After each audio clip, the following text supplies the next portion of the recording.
Go yard. I got so much motherfucking design on right now.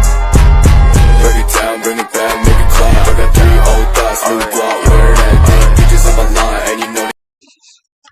Pertama-tama kita harus memiliki aplikasi Cisco IT Virtual.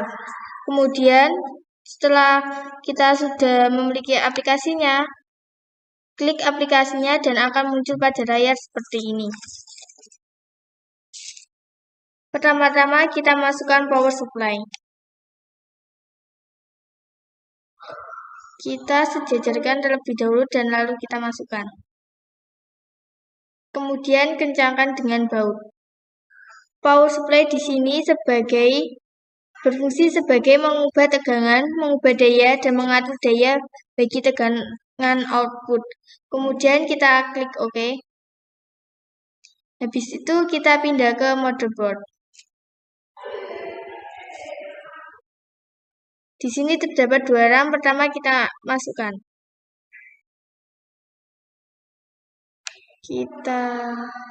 Kemudian kita paskan terlebih dahulu.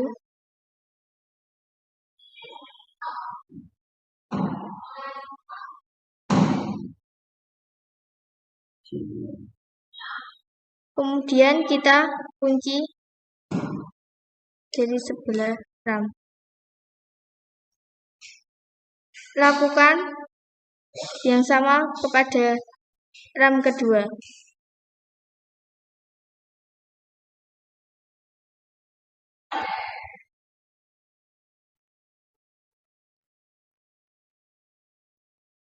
RAM di sini sebagai penyimpanan memori jangka pendek untuk Central Processing Unit. Kemudian kita pasang CPU.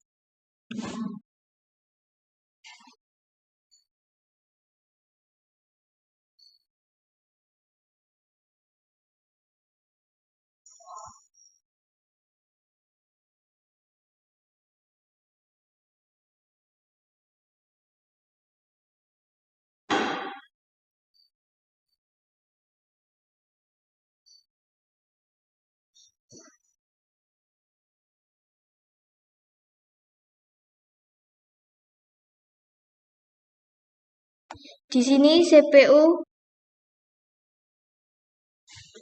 berfungsi untuk melakukan operasi aritmatika dan logika terhadap data yang diambil dari memori atau dari informasi yang dimasukkan melalui beberapa perangkat keras. Kemudian kita kasih thermal comfort. Thermal comfort berfungsi sebagai melancarkan rambatan panas yang dihasilkan oleh komponen menuju heatsink agar mudah dilepaskan ke udara sehingga komponen tidak akan cepat panas. Kemudian kita pasang heatsink.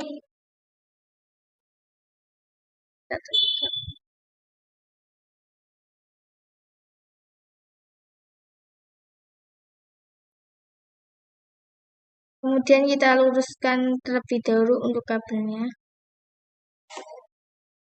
Heatsink di sini untuk mengatasi panas yang terjadi pada saat komponen elektronika bekerja.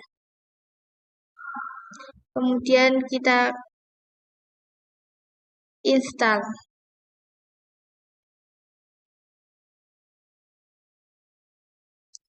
Kita pasang motherboard Pro.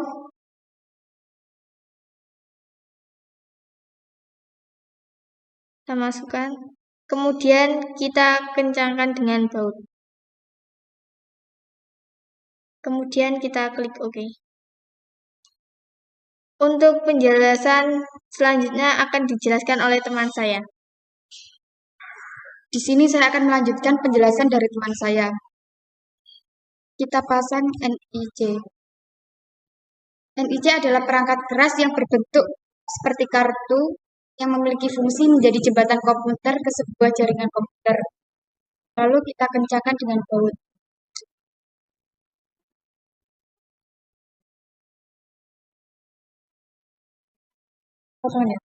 Lalu kita kencangkan dengan baut.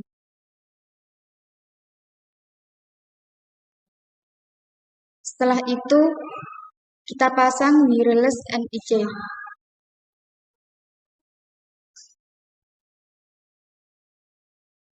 Wireless NIC adalah perangkat keras yang berbentuk seperti kartu dan memiliki fungsi seperti NIC, yaitu menjadi jembatan komputer ke sebuah jaringan komputer. Kemudian kita kenyangkan dengan baut.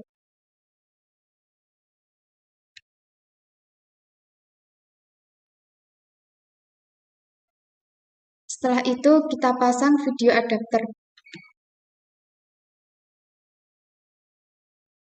Video adapter adalah perangkat keras komputer yang berfungsi menerjemahkan tampilan ke layar monitor. Lalu kita kencangkan dengan baut.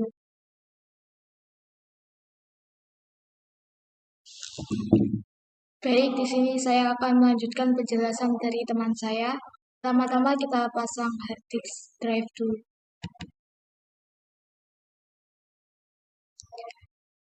Fungsi hard disk sangat vital sebagai tempat menyimpan segala macam data, file, serta dokumen virtual.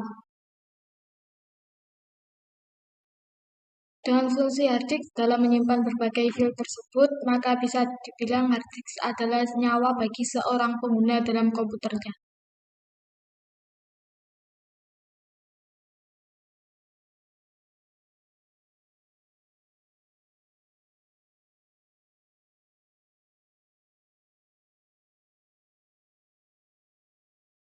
Kemudian kita pasang optical drive.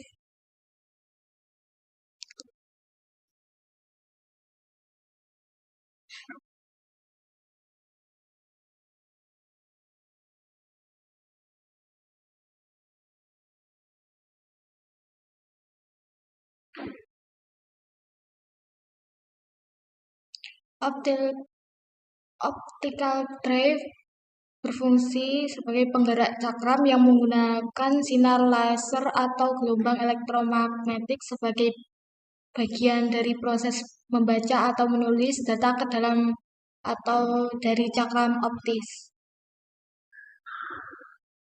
Kemudian kita pasang floppy drive.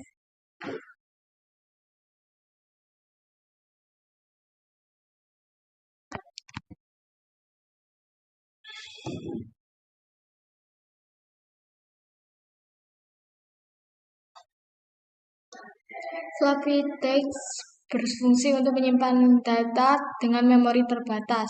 Data yang disimpan juga dapat diakses ke komputer lain bertujuan untuk mengangkut data di dalam floppy disk untuk kemudian dapat diakses isinya.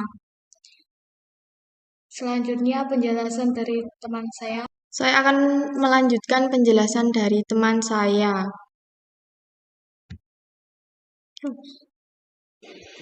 Kita pasang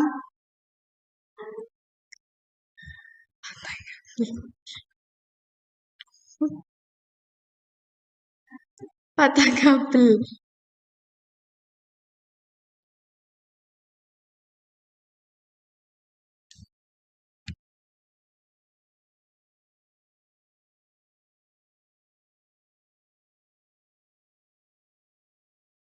Ini berfungsi sebagai penghubung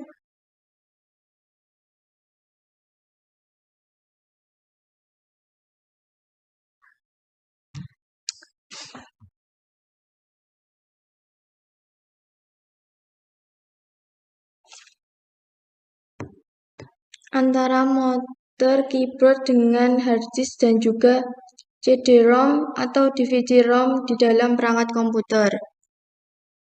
Selanjutnya, case paneles.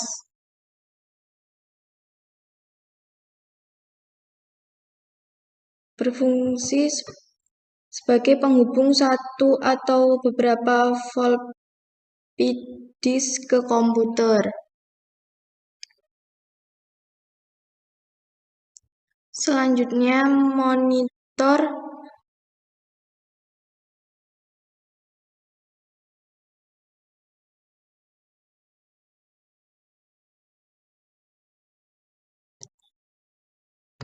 Berfungsi sebagai output dari memori komputer dan central processing unit CPU berupa biner, eksekusi perintah. Selanjutnya, keyboard. Secara umum, keyboard merupakan perangkat keras pada komputer atau laptop yang berfungsi sebagai alat atau input data berupa huruf, angka, dan simbol.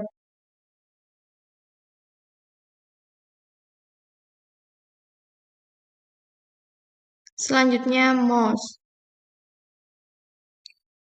Fungsi mouse adalah memperbesar dan memperkecil tampilan, melakukan scrolling pada layar, melakukan perintah yang tidak tersedia, menu, shortcut, dan berfungsi sebagai tombol enter untuk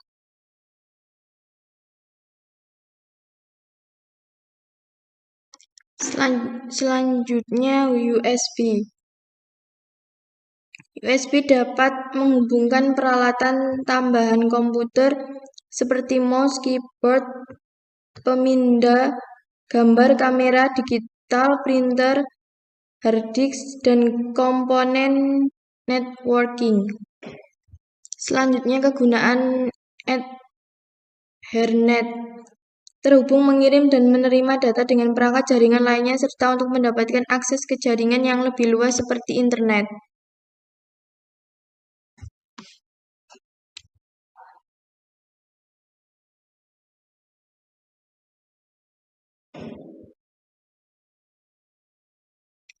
Selanjutnya, wireless antenna yang berfungsi menghubungkan jaringan komputer. Selanjutnya, power cord yang berfungsi untuk menghubungkan komponen komputer pada Ethernet. Sekian penjelasan dari kami. Wassalamualaikum warahmatullahi wabarakatuh.